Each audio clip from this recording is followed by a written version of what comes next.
नमस्कार शेतकरी मित्रांनो, हा बघा बाजरीचा प्लॉट आहे. ही बाजरीची उंची बघा. बघा ही बाजरीचा प्लॉट आहे. तर आपण बाजरीच्या शेतकऱ्यांकडून मुलाखत साधू. त्यांनी कशा प्रकारे बाजरी आणलेली आहे त्यांच्याशी थोडीशी मुलाखत करू. बोला, या पुढं. बाजरी 104 किती फूट वाढली? साधारणतः 8 फूट वाढली. 8 फूट बाजरीची उंची झालेली आहे. बाजरीची 8 कणीस बघू शकता तुम्ही कशा प्रकारे आलेलं आहे. 8 फूट उंची झाली. अर्धा एकर होती बाजरी, अर्धा एकर पेरली होती. आधी इस काटली आणि नंतर पेरली बाजरी. म्हणजे इस कुठून वापस सोडलं, कारण आता जे नवीन पोरासनी पेरणीचे यंत्र धरता येत नाही व्यवस्थित. बाजरी जेवढी वरची वर टाकेल तेवढा फायदा होतो. मग काय केलं, मी मस्त लहानपणापासून पेरणार आहे, पण ट्रॅक्टर चालवायला लागतं माणूस. मग मला ट्रॅक्टर चालवायला पेराय माणूस नाही.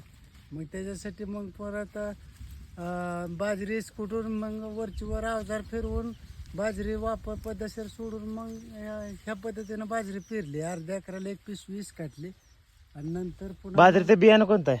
204 आहे. 8 फूट मैकू 204 आहे. मैकू हे 204. बाजरीचं बियाणं आहे.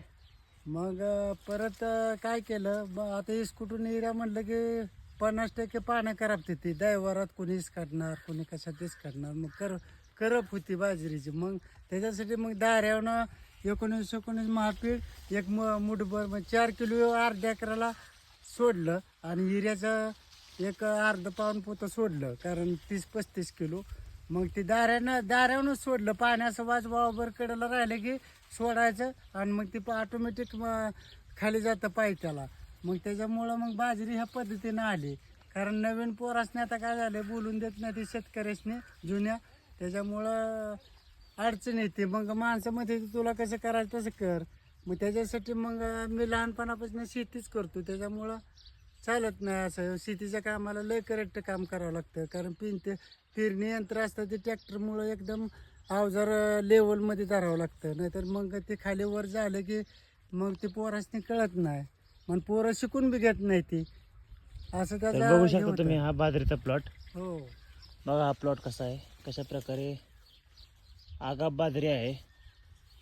मग कशा प्रकारे प्लॉट आलाय. इकरीचं सांगू दे किती फूट. नको जा. इकरी साधारणतः ॲव्हरेज किती पडतं हे जाणून घेऊ आपण. ॲव्हरेज म्हणजे कमीत कमी ह्याला 18 पोती बाजरी इकरी जडते. मैकू खायला चांगली असल्यामुळं आम्ही हे बियाणं 10 वर्ष झालं करतो. दुसरी मग दुकानदार का गेलं की ही टाका ती टाका, पण खायला बाजरी चविष्ट असल्यामुळं ही 204 मैकूचंच फिरतो असं. तरी बघू शकता बाजरी कशी आहे. सर बघ कॅमेरा. बघा बाजरी बघू शकता.